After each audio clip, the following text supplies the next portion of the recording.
केबे अतीत एमती अव्यवस्था धान किणा बेकार देखा जाए नथिला एवं चाषी प्रति कटु मंतव्य दिया जाउची एवं चाषी यदि प्रतिवाद करबो ताकू असामाजिक व्यक्ति को लेकर ताकू पिटा जाउची ताकू शारीरिक निर्यातना दिया जाउची ताकू गिरफ्त कर जेल रे रखा जाउची आमे सब जगह करूछु। आपण जानती जे कृषक माने समस्यार अग्नि रे वर्तमान जळुछंती होते सारा ओडिसा रे सबुठार बेसी समस्या बरगढ़ जिल्ला रे होची, पश्चिम ओडिसा रे होची।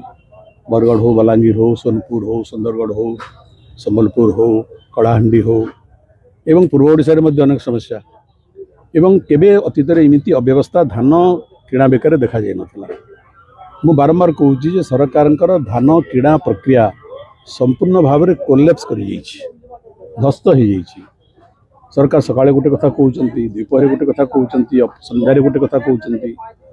मंत्रिमंडल मान्यवर मंत्री जड़े मंत्री गोटे कथा कहले आउ जड़े मंत्री आउ गोटे कथा कहउचंती एवं पेशी होची चाषी।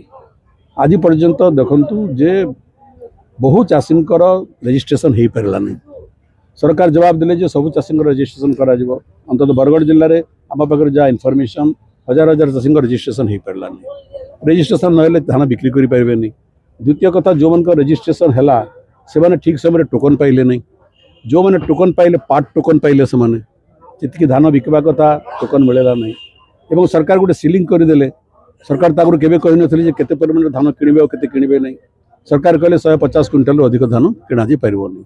आपण जानती जलसेचित अंचल में चाषी मानकर उत्पादन परिमाण क्वांटिटी बहुत बेसी अन्य तुलना से धान से चाषी मैंने कौटी ने।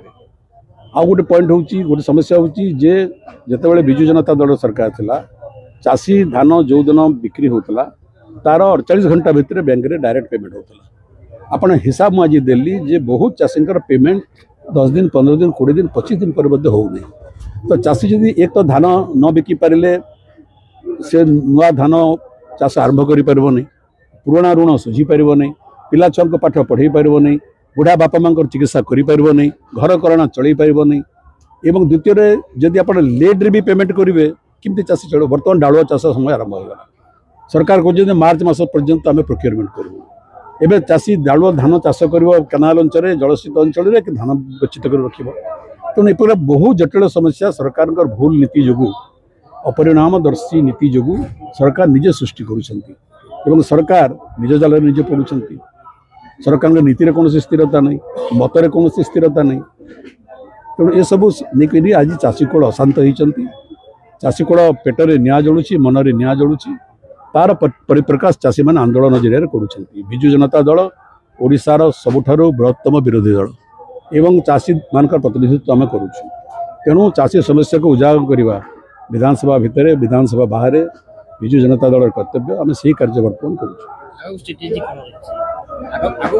देखो आगे विधानसभा आम निश्चय सरकार को प्रश्न पचार संपर्क में सरकार आम उत्तर दाबी करूँ एवं जो जो भूल सरकार करिसेंती आम ताको इंगित करिछु। सरकार से भूल संशोधन करूँ। आज कहुच्छी जे बरगढ़ जिले में गोदाम अभाव जो धान संग्रह हो पार यहाँ गोटे असत्य कौन हो पारे। एवं आज देखले वक्ता मैंने आम गोदाम भी हिसाब देदेले। तेणु एवं चाषी प्रति कटु मंतव्य दि जाउची, चाषीर आत्मस्वाभिमान को बाधा दि जाउची एवं चाषी यदि प्रतिवाद करबो ताकू असामाजिक व्यक्ति को लेकर ताकू पिटा जाउची, ताकू शारीरिक निर्यातना दिया जाउची, ताकू गिरफ्त कर जेल रे रखा जाउची। गोटे गणतंत्र देश आम सरकार थिलु, आम भी अनेक भूल चाषी आमको इंगित करुले। आम चाषी सहित आलोचना करूँ, समाधान करने चेष्टा करूँ। चाषी आमको गाड़ी दौले भी ये गोटे गणतंत्र है। आम एत प्रतिक्रियाशील हो नु। वर्तमान सरकार समालोचना प्रति अत्यंत प्रतिक्रियाशील और असहिष्णु हो पड़ुंट। यहाँ गणतांत्रिक मनोवृत्तिर परिचय को नुहे।